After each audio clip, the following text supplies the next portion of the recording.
At the time, I took the earphones and I put them on. I took the earphones and I put them on. I took the earphones and I put them on. I took the earphones and I put them on.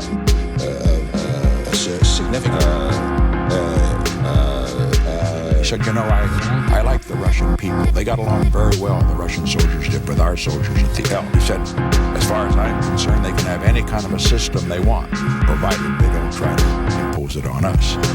I knew that in order to get the enemy to take us seriously abroad, I had to have enough support at home.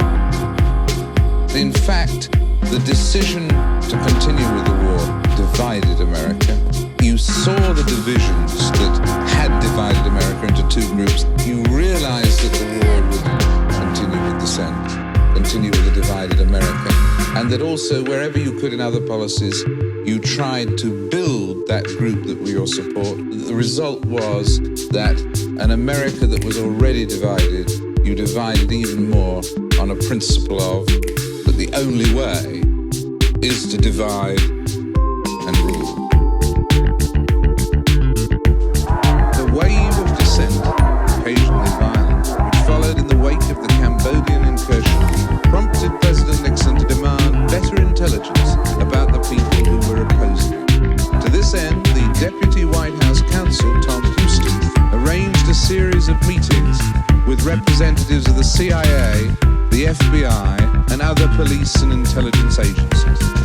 These meetings produced a plan, the Houston Plan, which advocated the systematic use of wiretapping, burglaries or so-called black bag jobs, mail openings, and infiltration against anti-war groups and others. Some of these activities, as Houston emphasized to Nixon, were clearly illegal. Nevertheless, the president approved the plan. 5 days later, after opposition from J. Edgar Hoover, the plan was withdrawn. But the president's approval was later to be listed in the articles of impeachment as an alleged abuse of presidential power. September the 3rd, 1971, they broke into the office of Ellsberg's psychiatrist, Dr. Lewis Fielding, in a search for material damaging to Ellsberg. Wouldn't it have been better here, though, to have done what you were going to do legally, rather than doing something that was illegal, seizing evidence in this way? Well, when the president does it, that means that it is not illegal. By definition. Exactly.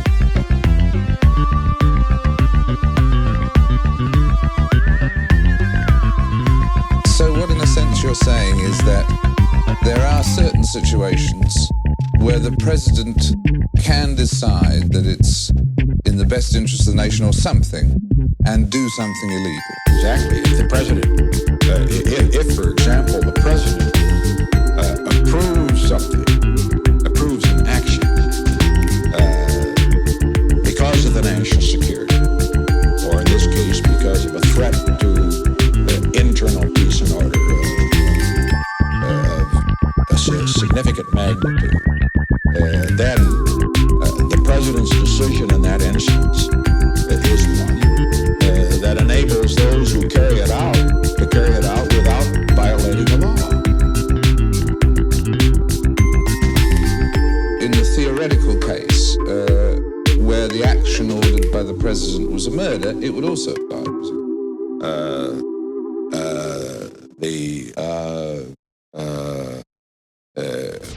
Where do we draw the line? If you're saying that presidential fiat can, in fact, mean that someone who does one of these black bag jobs, these burglaries, is not liable to criminal prosecution, why shouldn't the same presidential power apply to somebody who the president feels in the national interest should murder a dissenter?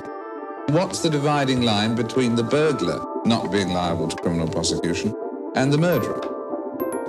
Each case has to be considered on its merit. So that, in other words, really, the only dividing line, really, you were saying in that answer, really between the burglary and the murder, the dividing line is the president's judgment.